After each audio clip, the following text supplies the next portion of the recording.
Kamusta mga ka-hip-hop at malugod kung inaanyayahan kayo sa aking channel ng hip-hop highlights dito sa aking channel, ibabahagi natin ang pinakamahusay na mga kaganapan sa mundo ng hip-hop ngayon. Gusto kong magpasalamat sa inyong lahat sa inyong suporta, dahil sa inyo, nakamit natin ang 1,080 na mga subscriber. Maraming salamat sa inyong walang sawang pagsuporta at pagmamahal sa hip-hop, kaya tara na, samahan ninyo ako sa paglalakbay sa mundo ng hip-hop. Huwag kalimutan mag-subscribe at mag-click ng notification bell para lagi kang updated sa mga pinakabagong balita at eksklusibong content. Muli, maraming salamat sa inyong lahat. Narito ang isang maikling highlight ng mga naging laban ni Akata sa PSP at Flip Top. 1. Akata vs Pistolero, PSP. Sa labang ito, pinakita ni Akata ang kanyang katalinuhan sa pagsusulat at pagpapatawa. Ang kanyang mga punchline at wordplay ay nagpaiyak sa tawanan ng mga manunood. Ipinakita rin niya ang kanyang husay sa pag-rap at pagdala ng emosyon sa kanyang mga linya. 2.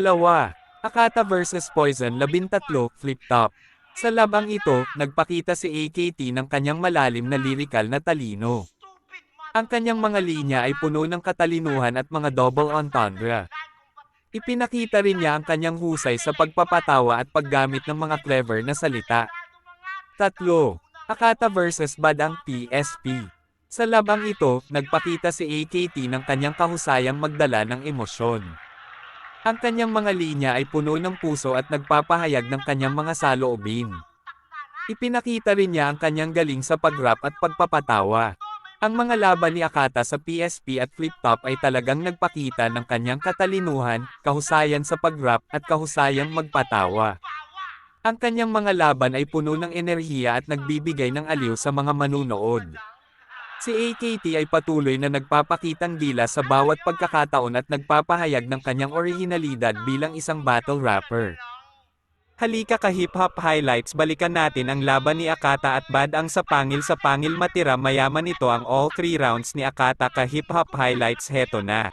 Bilang Pinoy, panay hipokrito pangkala mo di makasalanan. Porket pag-asenso di makayanan, panay palusot na lang di habol yumaman. Gago ka ba? Seryoso, hindi tayo aasenso sa ganitong proseso. Kaya nga ako, ngayon pa lang tinatarget ko na kongreso. Araw ay nasiguradong malaki ang presyo nang di ako matulad sa tulad mong laya sa kulungan, ngunit sa kahirapan nanatiling preso.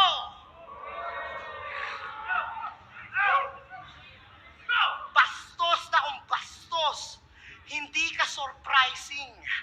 Piece of cake ka lang na wala pang icing. Sinayang mo yung flat, sana tinapat na lang sa...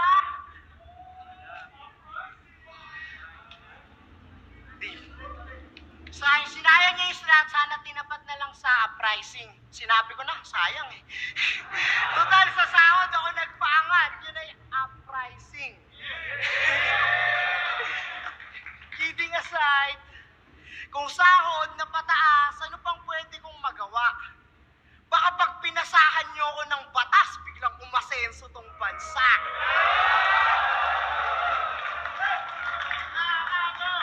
Kaso yung mga kapwa ko MC, ayaw ko manalo eh. Kaya sige lang, Tito, uwi mo na yung boto ng mga hurado. Basta pag ako kumandidato, aking boto ng mga tao. Sa akin boto ng mga tao. Fuck! Mawala na yata ng resibo yung ROI. De, pero seryoso, mahal ko kayo. Pangako, pag ako nakapwesto, pag nangurakot ako, konti lang. Sisiguraduhin ko sa inyo na pag nagpisyo ako, chonky lang. Kaya ako nga sa'yo dito, wag mo na akong awayin. Ako nang bahala sa'yo sa future kapag wala ka nang makain. Promise, tutulungan kita. Basta ikay magpakabait. Yung mga kamay mo, wag mo kung san-san dinidikit. Babe Darwin, matuto kang makinig. Sa mga tulad kong nag-iisip at matuto ka rin maghintay at wag masyadong mainip. Pagkat pag-akatakadil, madelay man yung araw ay, siguradong babalik! God complex na kung God complex, pero kaya ko kayong iligtas. Akata effect, siguradong mas effective pag naging Pangulo ng Pinas. Tangina nyo, huwag kayong tumawa. Ako'y seryoso talaga. Kung gusto nyo maging first world to na bansa, vote for Akata. At seryoso, tanda. Huwag ka masyadong seryoso, tanda. Ginamit lang kita sa pangangampanya. Hey! Round 2!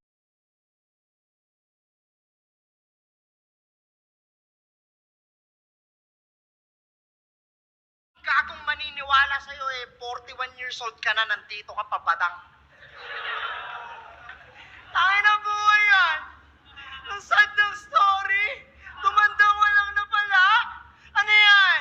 Porket sinabing life begins at 40, ngayon ka lang nagsimula?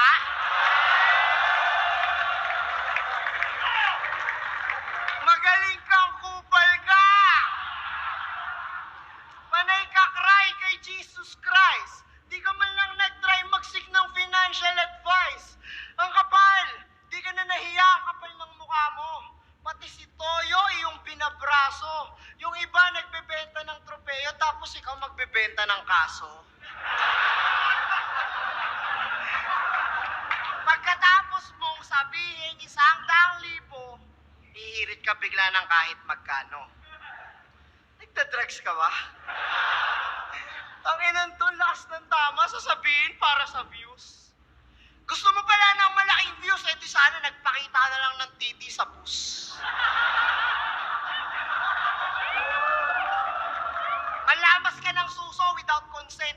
Magsalsal ka araw-araw, yun yung gawin mong content. O baka sabihin mo, di mo kailangan kasi may negosyo kang iyayabang.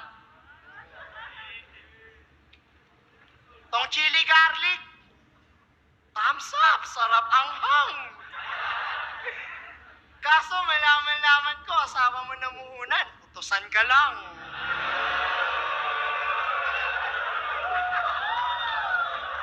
Di ka na nahihiya? Babae nagtataguyod sa'yo. House husband all around. Ikaw ang dapat panagutin. Pag yung babae mong anak nag-settle down sa tulad mong palamunin. Sorry. Yung anak mo tatandang may low budget na puday. Ganyan magiging outcome pag nahulma sa yung kamay. 299 engagement ring, pang below average guy. Chance niyang magtagumpay, paiyot sa ano o sa Bombay. Sorry. Ganyan talaga kapag ikaw yung naging ama. Tangin na magpo-42 ka na tapos tanga ka pa rin. Imbis magturo, ikaw pang natuto nung tumulong ka sa anak mong gumawa ng takdang aralin. Di ka ba nahihiya tuwing may reunion inyong angkan? Sa kabila ng pang-uuto nila, paano ka nga ba nila pagmasdan? Sobrang saya. Sa'yo nakangiti sila.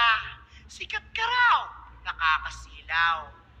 Kaso iniimbita ka lang naman talaga nila para meron silang dakilang taga-ihaw, taga-buhat, taga-bitbit, taga-hugas, taga-isis, taga-sinop, taga-ligpit, taga-kwento, taga-ngit-ngit, hanggang sa pag nalasing, tama mo na ang inggit sa mga kamag-anak mong may mas narating, palihim kang nanliliit. Chef, ang sakit! Kainuman mo, doktor, attorney, yung ibabalik bayan. Yung mga pamangking binubuli mo lang dati, ngayon inaarboran mo ng pinaglumaan. Limos relos, sapatos, tsaka kung ano-anong kasangkapan para mapagtakpan yung napag-iwanan niyang kalagayan. Ganyan mangyayari. Pag pinili diskarte, inuna forma. Gagraduate sa korte, Supina diploma.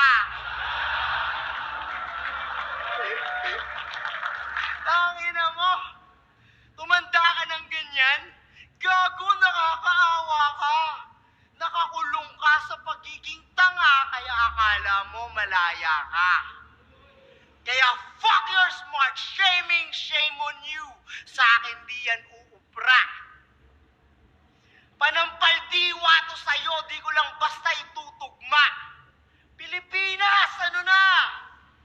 Mas maraming badang kesa akata. Kaya iba't ibang lahi kumukubra. Para gisingin mga tanga, ilang Rizal pa ba dapat tumumba? Seryoso, mas maraming badang kesa akata.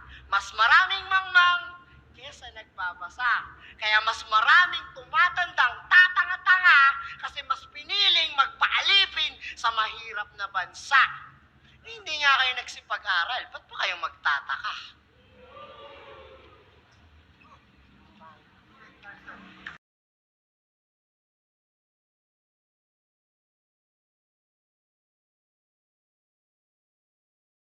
Gusto ba talaga ako makita bilang masama?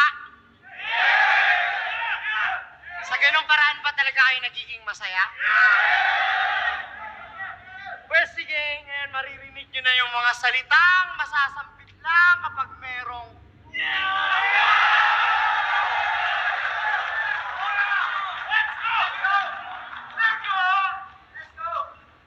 Yeah! Good morning. Ano ba? Huh! Game? Game?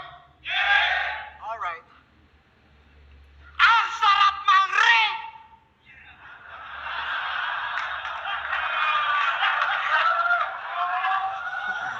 Feeling mo ang laki ng titi mo pag yung babae lumuluha. Walang hintong sa pilitang pagbayo hanggang ibigay nila ng kusa. Mga biktima umiiyak, akala mo kung sino.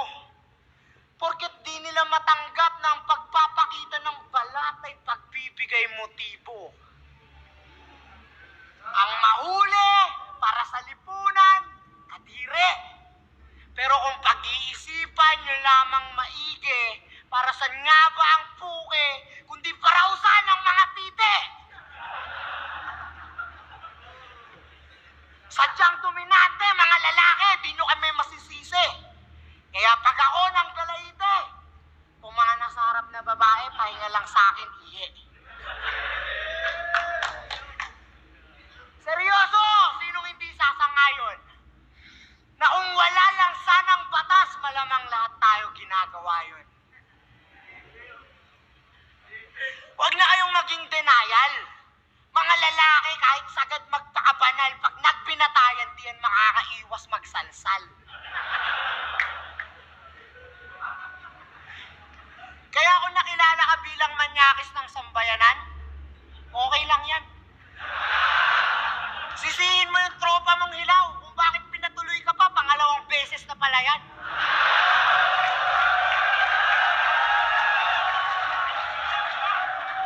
Okay lang yun! Yakapin mo yung bintang. Normal lang naman na pag nalalasing, natitikang. Lalaki ka ba dang? Sino ka para di maglibog? Sino ka para di maghangad magpalabas ng tamod mula sa sagrado mong itlog? Lalaki ka ba dang? Normal lang yan. May gawa-gawa lang societal norm, kaya ka nahusgahan. Kapag mayaman at gwapo, wala yang kaso. Kaso pag mahirap, kamukha mo, hanap abogado.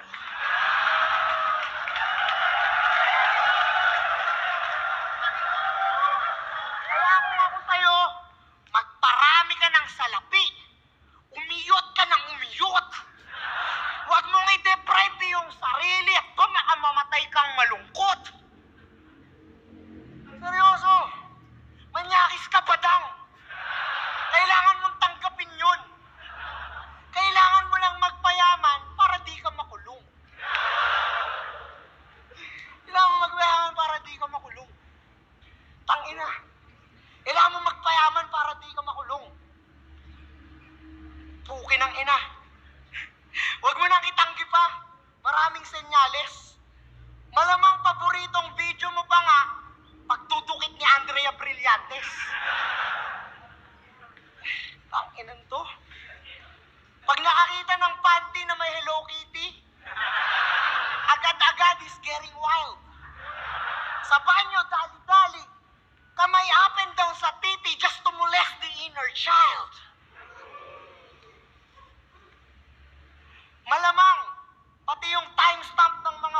sa lumang pelikula sa ulo mo.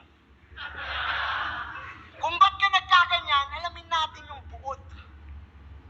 Yung nanay mong utak toge, para daw sa karanasan di ka malugi. Nung bata ka, di ka lang basta pinadede, pinakain ka pa ng puke.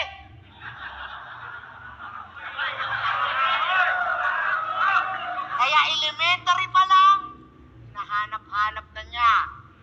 Early childhood ni Badang, nanghihipo na siya. Laging bad sa mga palaruan. Mga batang gusto lang magbahay-bahayan, niyayaya mo ng kantutan.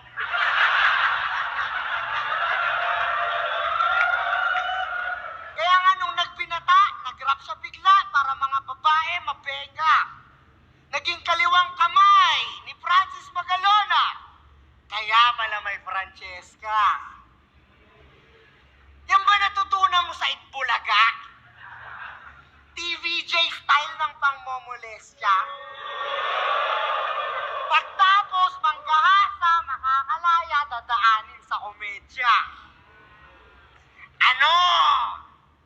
Masarap ba sa pakiramdam na yung utak mo kalempangin? Buti na lang no, medyo pangit yung anak mo, di mo basta-basta bebembangin. Sorry. Pero kung dumating man sa puntong di mo napigilan, nalasing ka, inatake ng sobrang kalibugan, isipin mo na lang, okay lang yan. Dahil kung isipin mo, dati rin naman, yung pangatlong mga kasarian, di tanggap ng lipunan. Kaya huwag kang mag-alala, baka bukas makalawa, yung mga pangmomolestya ng bata, panggagasa, tanggap na rin nila. Hindi yun malabo. Pagkat imbis ikondena yung issue, pinagtatawanan nyo pa. Kaya kayong mga natuwa sa sinabi ng maskara, nakakasuka. Nakita mo? Di ka naiiba sa mga hayop na yan. Sa mga hayop na yan, di ka naiiba. Marami dyan, tahimik lang, pero di ka nag-iisa. Alam ko, masakit talaga yung mga sinabi ni Akata. Pero totoo lahat yun. Okay na, magpahinga ka na.